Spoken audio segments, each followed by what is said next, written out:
pursuing a bachelor's in anything climate related. I'm an IT personnel. But everyone asks me, why are you into climate change? So Yango introduced me to climate change in that they have various academies and they build capacity in young people before what we call the SPs, right? The subsidiary body meetings. There's what we call the pre-SPs, which is where you have a simulation of how these negotiations, how these discussions happen, what you need to know, the UNFCCC terms, the technology that you need to use. There's also pre-COP, which is like you knowing just how COP happens and everything under that aspect. Then coming to finance, right? We look at finance. We're looking at the young man from Agents of Change had mentioned that financing here on in like constituency level, right? Yes. But I think of it on a global state. You have the capacity. I have the capacity. Everyone in this room has the capacity to write a financial report or a fundable grant application to various funds that are there. Have you ever heard of the Youth for Climate Fund, which is there by UNDP? Partners, or let me just say one of the agencies that UNICEF also supports. UNDP has got a fund related to climate change, and you can write an application for that. And Yango provides you with an academy or a simple sitting of how you can write that application, how you can be able to get that funding, and guide you through the way to the end of that application. So you and I have the capacity to do the most. And I've been in communication with the Ministry of Green Economy over how Yango can participate or Yango can partner with the government here in Zambia to see how we can be able to move those from those discussions we have from a level of saying, okay, we just get those people from the global north or people from Europe, people from those Asian countries, but bring it here at home. Because I'm the first Zambian who's ever sat in a seat or be at SBs and be global focal point. But I also want to encourage you, every Zambian in this room can sit in that room, can be able to share their thoughts, and especially children and youth can have their ability to sit in those rooms and be part of those negotiations.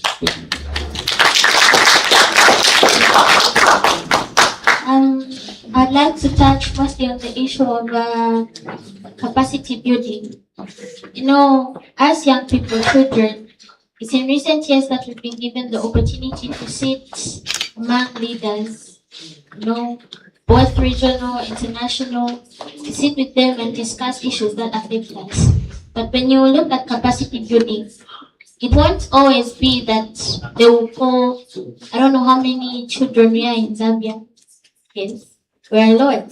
But it's not always that they'll always call here like 50% of the whole population to say, okay, children, now we are building capacity, we are sitting in this room, we are sitting at the Bush International Conference Center, let us build capacity. That will not happen.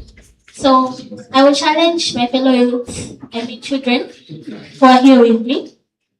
I'll challenge you to be curious, you know, care and just be curious to know things, because as a child, one of the most greatest gifts that you have is your energy and your time. As we grow up, we won't always have time to like face these other things or maybe learn about things that we have the opportunity to learn now. So be curious. Like the principal officer for climate change there said, there is a page on the Ministry for Green Economy. Let's visit it. Let's just not sit the entire day on Facebook or TikTok, because I know we spend a lot of time there. That's how we create dances, that's how we do it. We spend a lot of time on Instagram, we spend a lot of time on WhatsApp. But let us pay attention to official matters as well. Let us pay attention to information that is being shared. You know, there are certain documentations that we don't know about, and yet we're saying, no, we need this, we need that, but there is provision for those things. So let us be curious about the world around us. Let us be curious about official matters. And I challenge you all to be selfless. Let us share the information that we gather when we're here. Let us not keep it to ourselves. Even as we talk to our friends, our loved ones, let us share that information, because as somebody said yesterday, something that is not passed down eventually breaks down. Thank you. Thank you very much. I think just in addition to what everyone has said, I will start with firstly saying start where you are. Advocacy doesn't start on the stage. Advocacy doesn't start at home. Advocacy doesn't start elsewhere. It starts where you are. So use your voice, use your impact, use your influence in your community to start advocating for people to know about these things. Advocate about climate change, climate policy. Advocate about how it's important for young people to participate in these programs. You might think no one is listening to you, but people are watching. And when people see people doing certain things, they get inspired, they get moved. So it's very essential, even as young people, don't feel like, no, me, I don't have a job yet, I'm not getting paid. No, start where you are. When people see young people pushing these agendas, they feel moved and they know that this is something very important to prioritize, and you find that change starts there. Then secondly, I'm going to say collaborate. It's very important not to work in silos. I know we've come here as young advocates from different organizations, different institutions, but how many of us here have exchanged numbers? By show of hands.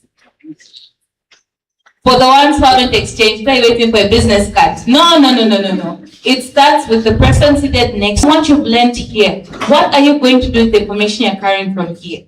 You're going to wait for the cop? No. It starts with you saying, okay, we've attended this session here. How can we go back in our community and make a community engagement session at a youth-friendly space? Let's go and educate our friends who didn't have the opportunity to come here, to travel to Lusaka and spend 2 days getting capacity enhancement, right? So it starts from there. We need to start thinking that way. We need to start making use of the influence and the power and the opportunities that we have to empower other people.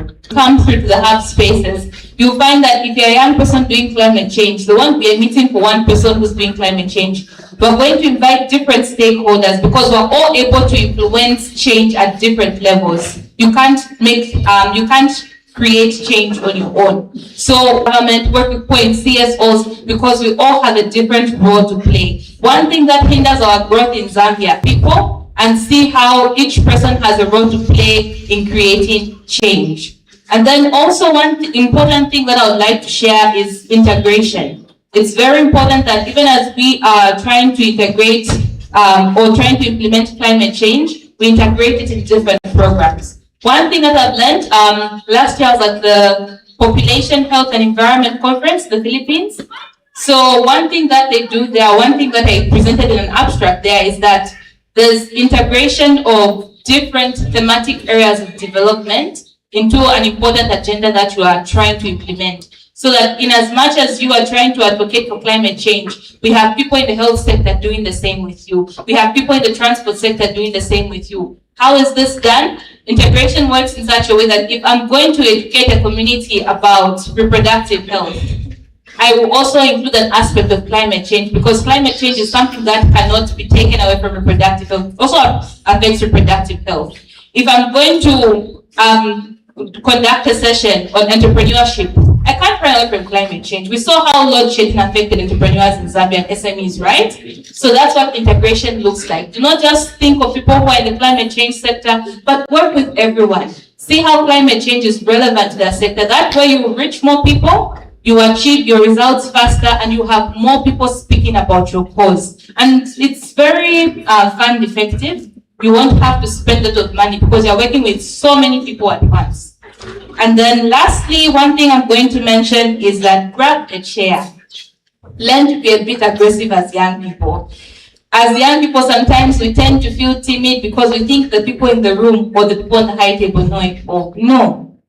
They also need your contribution. They also need your voice to be there. So it's very important that even with important platforms, important sessions, or things that we feel affect us, if we're not invited, let's grab a chair. Let's be a bit aggressive. Let's be social activists. Let's go in those rooms to those tables and also ensure that our voices are heard and our contributions are made. And one way in which we can do this is by taking interest. Whenever we hear that there's something big that's happening or something important, let's see ourselves in those spaces. Maybe by show of hands, how many of us have ever contributed to the national development plans? Or do we even know about them? We know about them, right?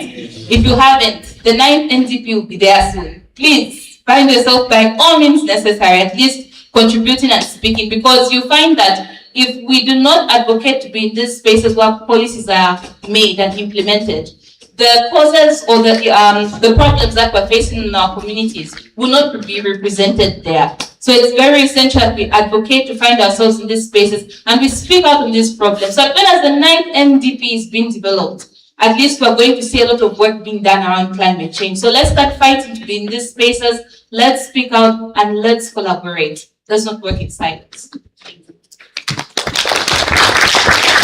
Thank you so much. Another round of applause for our panelists. Amazing.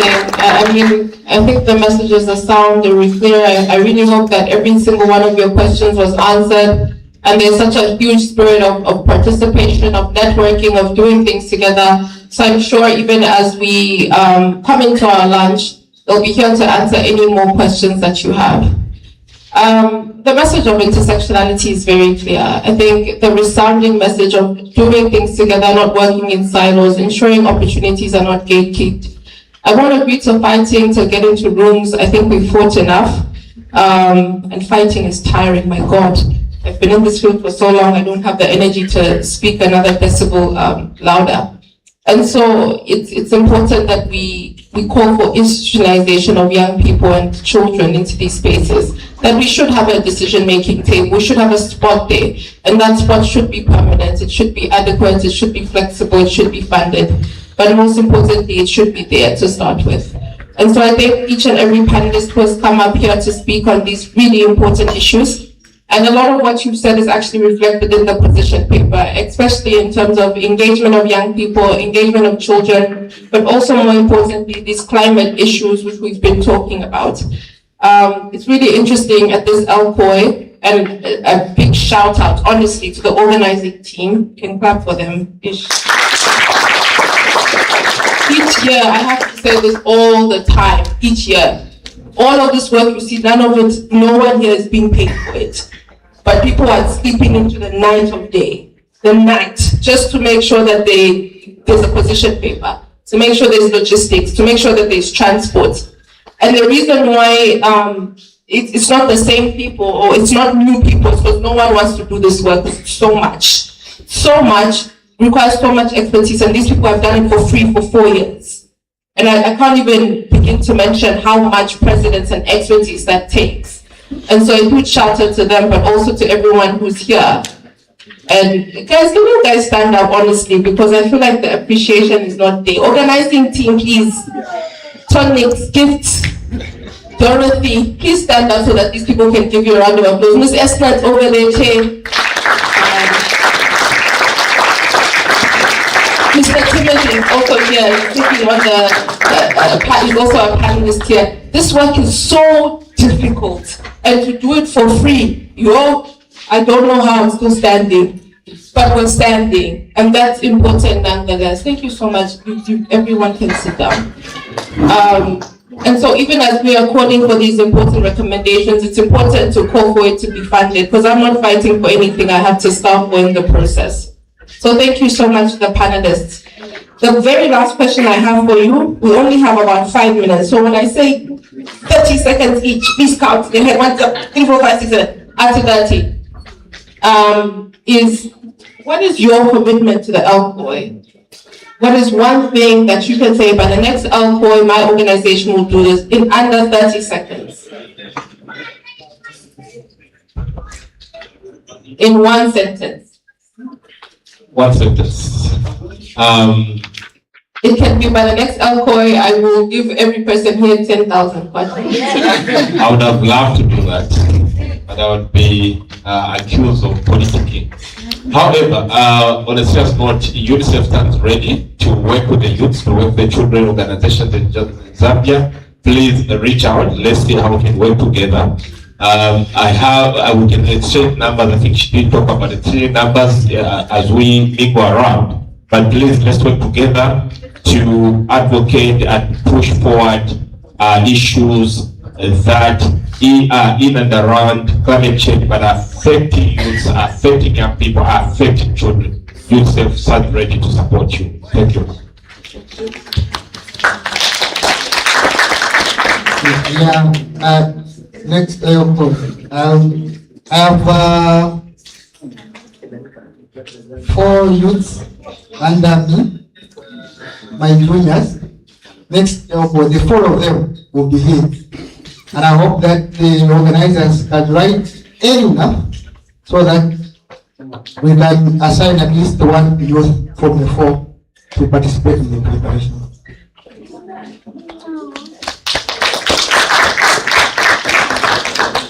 In Timothy and Yango, we stand to emphasize the point that we will work with the Zambian government to collaborate our efforts that we have on a global stage and build capacity here in Zambia with young people who will not just go to COP and say, okay, I've come here to get photos, I'm here in Plank, I'm here in Antalya, maybe wherever we will be in the next COP or the upcoming COP. But we will stand with UNICEF, the other development partners such as Global Platform and the ministry overall to make this difference and build capacity amongst young people seated in this room and around Zambia itself.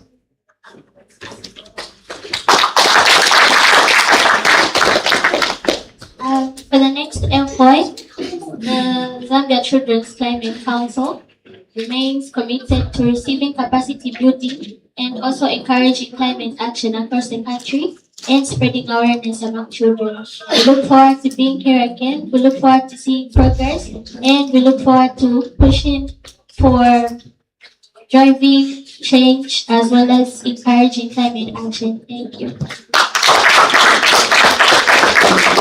And for the next LCOY as global platform, I think one important thing that we are going to do is ensure that we're going to have strong policy implementation in terms of bridging these gaps and also capacitate more youth advocates for climate justice.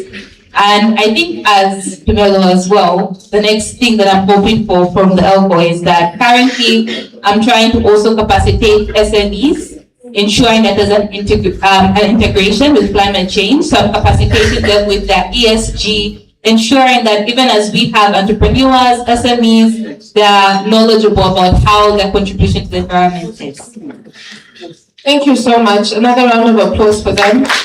And we look forward to taking these commitments and holding everyone accountable as we hold ourselves accountable as well. Well, this comes to the end of this high-level panel dialogue. It's really interesting hearing the expertise of every single stakeholder, from the UN system to the government, to Yango, the Children's Council, to Global Platform, civil society, covered all through the way. And also, thank you for your questions.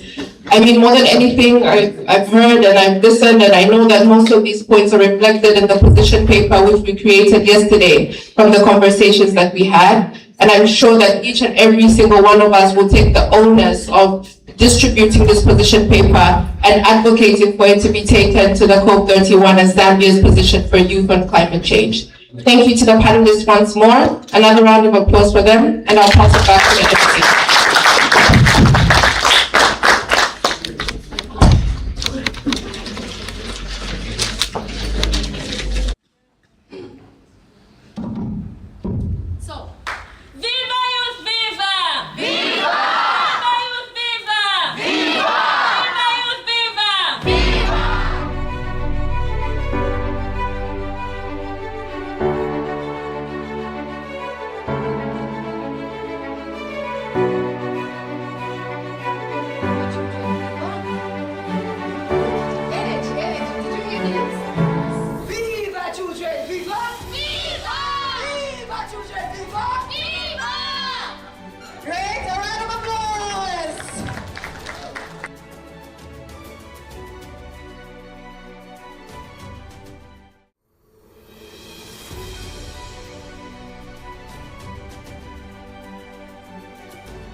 My name is LCOY Konde, a youth advocate from Kabwe Central Province of Zambia. I'm at LCOY Zambia 2026. Here, well, discussing a lot of things and where I went to. So for me to be here, I'm expecting to know a lot of things and to understand the law of the youths in climate minded, and to understand why it is important for the youths to participate and the reason why they are supposed to participate in these things.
Okay, good afternoon, everyone. You sound bored. Good afternoon, everyone. My name is Ashley Fury, the current president of the Children's Climate Council. And here is the youth. This is the Zambian Youth Policy Statement of 2026. Youth priorities towards COP21. The local conference of Youth 2026 Zambia 2026 convened children and young people in Lusaka and conducted online consultations from all 10 provinces to develop a unified national youth position ahead of the Conference of Parties COP21. This position paper reflects nationwide consultations and captures the priorities, concerns, and recommendations of young people across the nation. Environmental government sustainability and green economic transformation. So pardon me, I can't see, so try to pay attention, at least I'm being nice.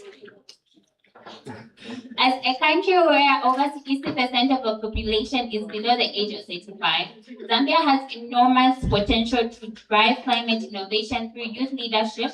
However, climate change continues to threaten livelihoods, food security, public health, biodiversity, energy security, and economic growth.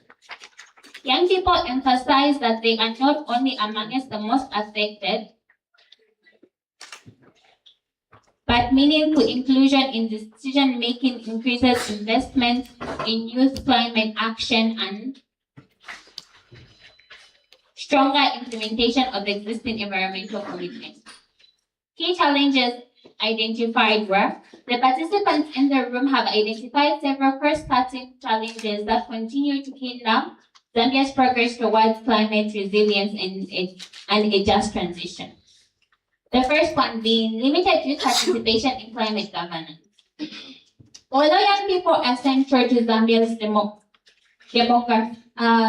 demographic profile, they remain underrepresented in climate policies, development, implementation, financing, and international climate negotiations. Their participation is often consultation rather than meaningful. The second one is inadequate climate finance. Yeah, we're talking about the money. Youth-led climate initiatives continue to face limited access to funding, complex financial procedures, and insufficient institutional support. Local communities and young entrepreneurs struggle to access green finance despite growing climate risks. So this is an answer to the question, or most of the comments that were already raised. We're saying we're not aware of the money, but sometimes it's just the language that we don't understand. Because they'll be like, no, you need this, you need that, you need this, and we don't know what that is. Number 3, deforestation and environmental degradation. Illegal logging, charcoal production, land degradation, biodiversity loss, and weak enforcement of policy and environmental laws continue to accelerate deforestation and undermine Zambia's climate commitments. The fourth one is energy poverty, which is my favorite. Heavy dependence on hydropower and charcoal has increased Zambia's vulnerability to drought-induced load shedding, energy insecurity, and forest loss. Many households cannot afford cleaner energy alternatives. The fifth one being poor waste management. Weak waste collection system, limited recycling infrastructure, lack of waste separation at source, poor public awareness, and inadequate enforcement continue to contribute to pollution, flooding, disease outbreaks, and as well as missed economic opportunities.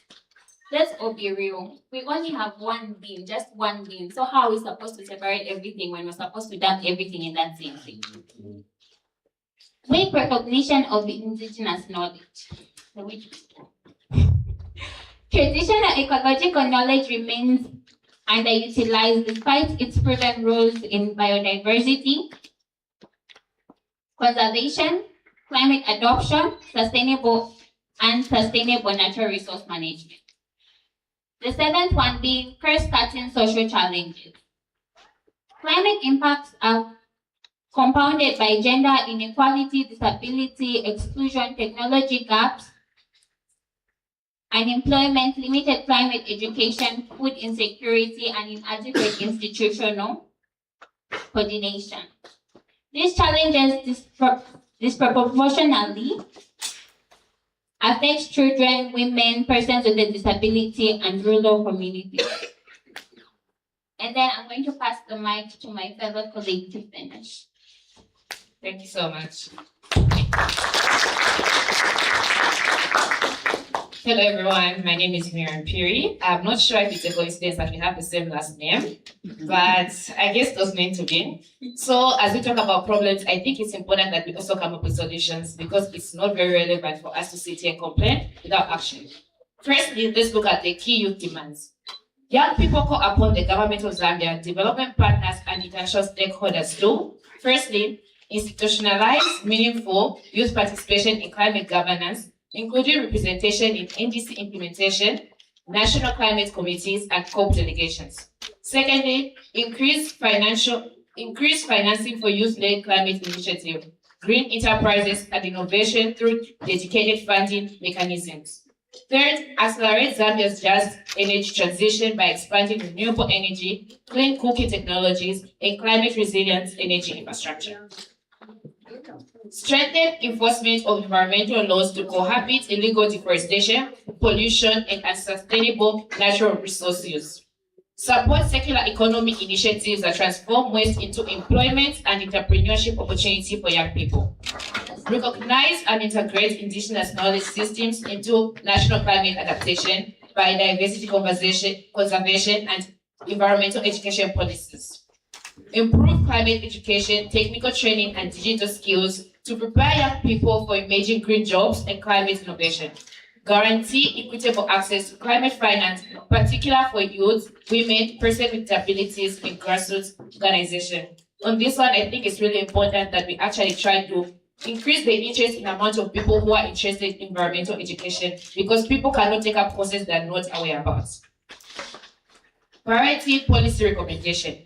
To accelerate Zambia's transition toward a resilient and inclusive green economy, the LCOY 2026 participants, which is us, recommend that, firstly, we establish formal mechanisms for meaningful youth participation in national climate governance and decision-making. Secondly, we operationalize and adequately resource the Green Economy and Climate Change Fund with dedicated financing windows for youth-led climate enterprises. Third, increase investments in renewable energy infrastructure, energy diversification, and affordable clean cooking solutions to reduce dependence on charcoal. Fourth, strengthen enforcement of environmental laws while improving institutional capacity to address illegal deforestation, pollution, and waste management. Fifth, mandate waste separation at source, expanding recycling infrastructure, and promote circular economy enterprise led by young people. Six, integrate climate change, renewable energy, circular economy, and environmental stewardship into the national education curriculum. Seven, promote innovation by establishing green technology hubs that support youth-led digital solutions for climate adaptation, waste management, and environmental monitoring. Eight, institutionalize indigenous knowledge system by supporting research, intergenerational learning, and collaboration between traditional leaders, communities, researchers, and policymakers. 9, improve transparency and accessibility of climate finance by strengthening climate budget tracking, simplifying funds procedures, and expanding capacity building for local institutions and youth organizations. 10, ensure all climate policies adopt an inclusive approach that mainstreams gender equality, disability inclusion, community participation, and social justice planning, implementation, monitoring, and evaluation. In conclusion, the LCOY Zambia 2026 position paper represents a unified call for inclusion, climate leadership, stronger policy implementation, and increased investment in youth-driven solutions. Young people reaffirm their commitment to leading environmental restoration, promoting sustainable livelihood, advancing clean energy, supporting circular economy initiatives, and strengthening community resilience. They urge the government of Zambia and the institutional partners to adopt these recommendations as part of Zambia's national climate agenda and official position paper at COP31, ensuring that no young person is left behind in the country's transition to green, resilient, and climate just future. And lastly, we would like to thank the partners, UNICEF Zambia, Southern Africa Trust, ActionAid, Global Platform Zambia, and ICU Media for supporting the very important process of consultation that has taken place over the past 2 weeks. We would like to thank the organizing team, the Zambia Climate Change Youth Task Force, TASK, Agents of Change, Youth Young Emerging Farmers Initiative, Rethink Platform, Nature Hub, United Nations Youth Association, Citizen Network for Community Development, Youth Projects Initiatives, Center for Climate Change Action and Advocacy, and the Children's Council through the coordination of Care for Nature. We'd like to thank you all for paying attention and giving us grace as we presented. Thank you.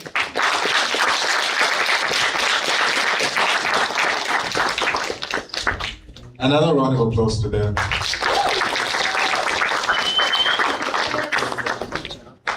We can all agree that the position paper is not just a document. It's a reflection of the ideas, concerns of the young people.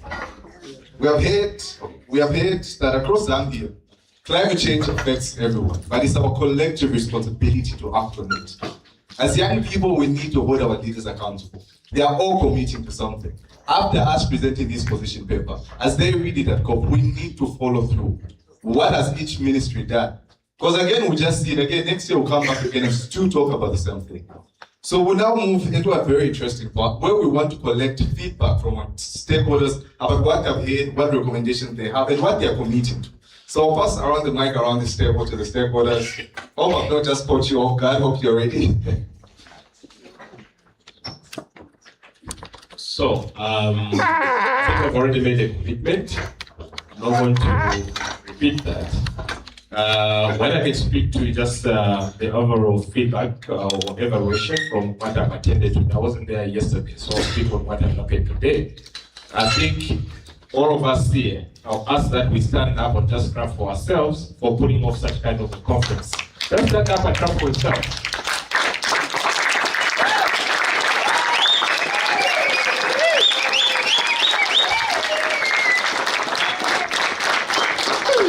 Thank you.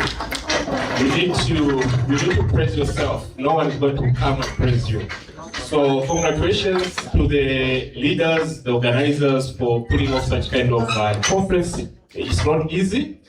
And of course, where you depend on partnerships and also support from other stakeholders. I know how ESNAT changed venues a number of times before arriving to this place where we are today. So congratulations.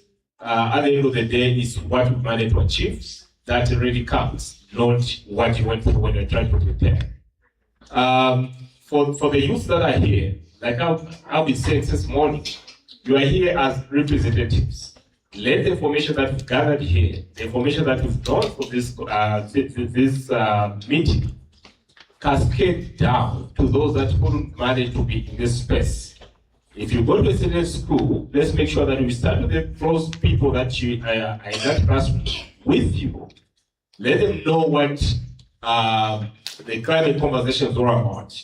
What are the climate actions that we need to do as youths? Why are we emphasizing that children and youth need to take leadership? Because they are, number one, the most vulnerable. They are the most affected, despite the fact that they contribute almost nothing to climate change. And secondly, they are the majority in the population. I like emphasizing this. You have the numbers.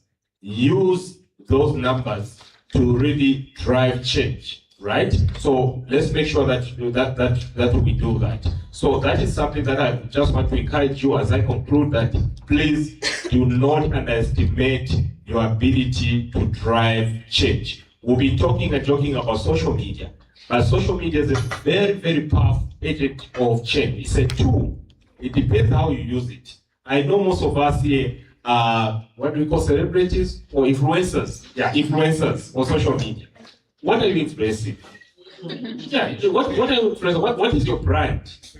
So think about the brand that you have. Try to structure that so that you're talking about climate, you're talking about this conversation that we're having, and that's how you can really reach as many people as possible. Don't just influence us for things that don't usually make sense, walking shopping malls in pajamas. That's a joke. I hope there's no one that does that. So please influence the people using the platforms that you have. A lot of people follow what you say, follow what you do, follow the video that you present. How do you frame that now and create a brand for yourself? How can we know you? Just by watching the videos or reading what you write on social media. I'll stop here and thank you once again.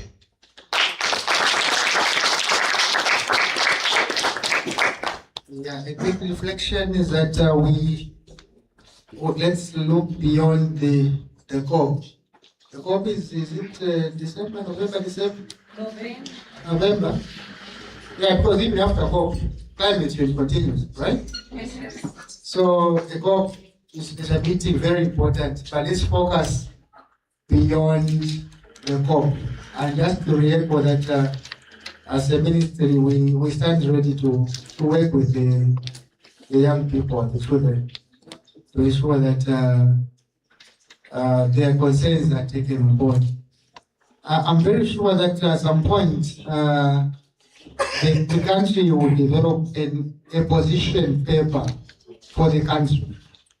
And I hope that I've seen colleagues who should be in that meeting, Care for Nature and Action Aid, and all those colleagues, including the youths. We might not take everything on board, all those demands, but let's make sure that we are hit. Some of the concerns are taken care of now, and others might not be COP agenda items, but actions which the government can consider to take in the climate change space.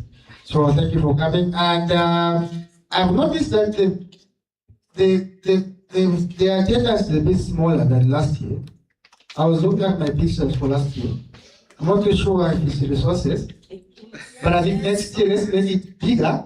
And I want to see children, more children as well, so that we have a blend of youth and children. Let's start them early, so that they are able to. So let's have a bigger. I know we have resources, but we don't have resources per se. But if we start the preparations quite early, we might be able to make that. The children's summits where Care for Nature, there were so many kids.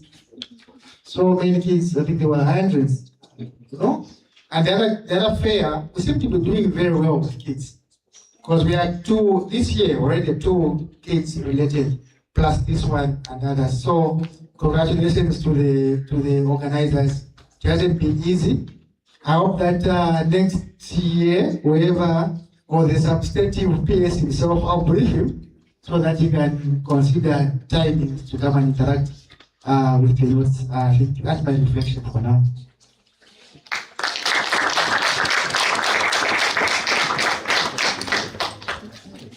It has been a wonderful meeting, wonderful event, and I just want to thank the organizers as well. Thank you for making this platform inclusive for children.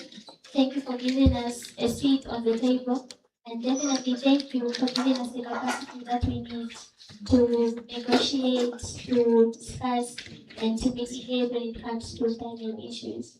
And I just want to say I'm looking forward to being here next year. I'm looking forward to driving change, and I'm also looking forward to having more children. Like the officer here said, we need more of us here so that we can share the knowledge, so that we can impart the knowledge, and so that the younger generations will also take up what the elders and the leaders have taken up. Thank you very much.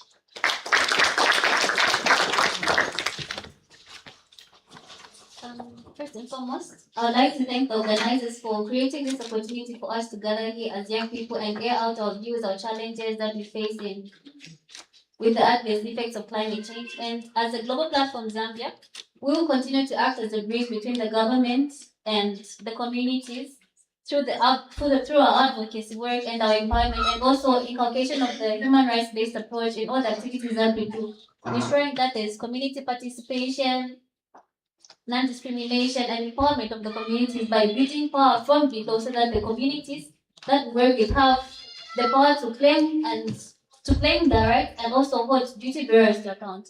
And also, I would like to urge the young people to be more proactive and more intentional and deliberate about climate action. It's not just waiting for the government to call on us to be involved in these decision-making cases. We should also take it upon ourselves and have that sense of ownership to drive climate action. And also, I would urge all young people to just follow the global platform page, to just look at the various activities that we have planned for the second half of the year, so that you can be able to participate and involve yourself in all the activities that we have at the global platform. We have a lot of activities at the global platform for young people, and we encourage everyone to come through. It's a very free space, it's a very open space. We have free internet. In case you need to work on your assignment or just research on something, you can just come through, and the class will just there stuck outside the global platform. So you can easily come through and ask questions and see how you can get to participate in all the activities that we have under the thematic area of environmental sustainability and climate justice. So that's it from the global platform. I'll pass it to Esnat.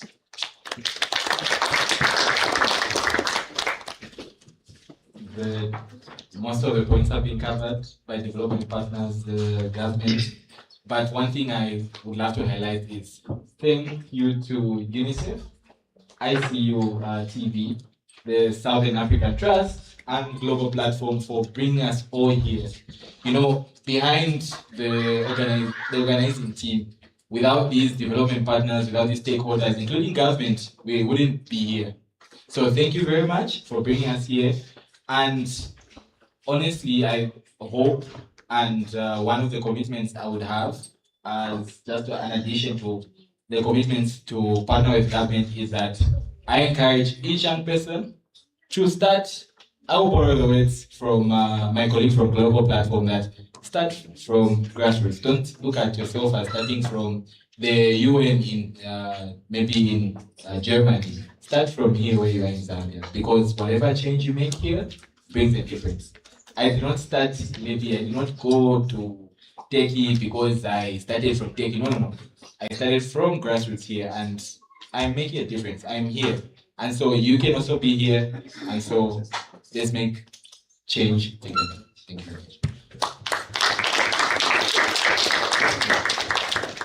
And in conclusion, we're very grateful, of course, to our development partners. And as a task force, we definitely are running away from paper. Excuse the paper on the table, it wasn't my idea. We are running away from paper. And so this position paper and the youth statement that has been made with the help of the consultations that have happened the last 2 weeks over the 10 provinces, as well as yesterday and today, will definitely be delivered to the various officers from various ministries, like you mentioned, Mr. Wawa, not just the Ministry of Green Economy, but the Ministry of Youth, the Ministry of Development, and as well as the Ministry of Finance, so that these commitments, these demands, these recommendations are implemented, as well as to our development partners. So, Mr. Charing, apologies for coming again to your office. We truly hope that as we bring these position paper and statements to your offices, Sonala, you'll be able to guide us more on how we can advance agenda that will be proposed, and of course make recommendations on how best to involve the youth, especially in the theme of inclusion and capacity building. To the rest of us, thank you very much for committing your time, your energy, and resources to being here. And we hope that as we move forward, we'll continue as a united front, as a united people, so that all our commitments, our recommendations are enacted not just by government and development partners, but the youth as well. Thank you very much. I'll pass it on to Mukelewai to run us through. And Just talking about food, so thank you so much to our stakeholders for those insightful reflections. And I think for me, one thing that's switched to that we're not emphasizing on innovation and driving climate action. Because the money is going into innovation. So we need to build more capacity in young people how to create bankable projects. You can have an idea about how bankable is it. Innovation in the NDCs. How are we supporting government? So we need the minds. How are we using artificial intelligence to track that? Where that data is a very big challenge. So we need to innovate. When you create value, the opportunity will definitely be there. When you create something that promotes efficiency, the money will be provided for you. So let's not just think planting trees. Climate action is more than that. It's a whole value chain. See where you can feed yourself as a young person. And if you're calling yourself your advocate, if you want to stand up, be the best at advocacy. If you want in climate change, know all the things in climate change. Don't just come where you just know the term climate change and I've started advocating. You post on LinkedIn. It's more than that. Drive action in your community. The right people will find you. It's not just about catching flights. The flights will find you. So we'll go to like a group photo. I think the technical team will guide us. We'll start with our high-level table. Please come to the front for our group photo. Then the technical team will guide us on how we take the photos. A round of applause, ladies and gentlemen. And after that, we'll proceed to lunch and we'll be guided into that arrangement.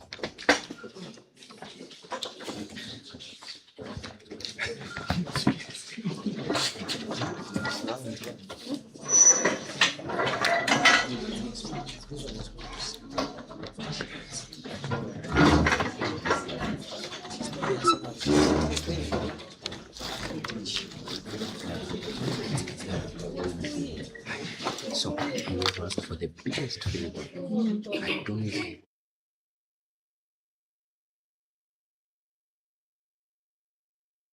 Then a lot of people are going to be in the house. So it's something like are you extra life? Extra life.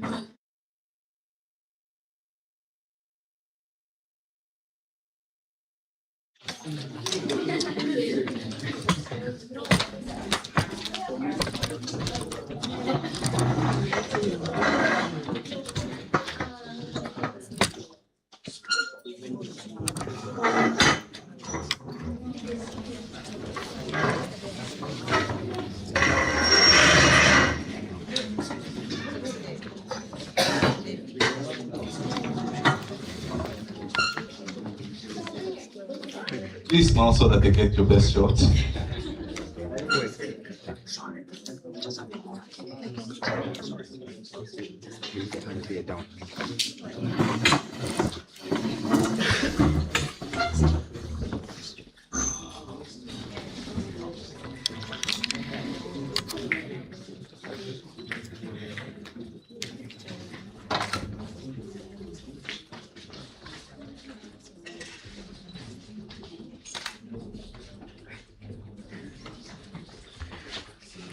We also invite the organizing committee to come through for the group photo.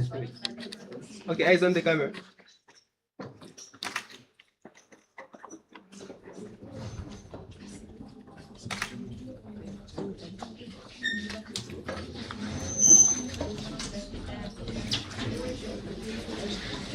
Organizing committee for your group photo.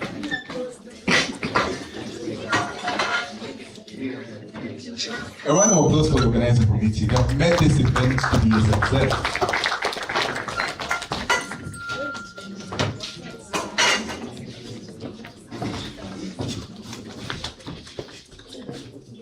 Please smile so that we get your best shot. Want to see those white teeth? Okay, everyone, eyes on the camera. On the camera.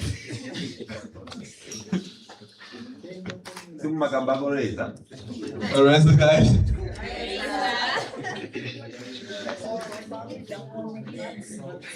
Okay. We will now invite the children also. Okay.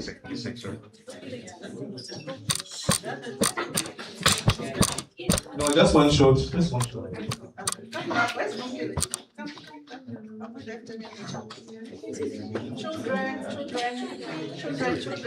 The children, please come through.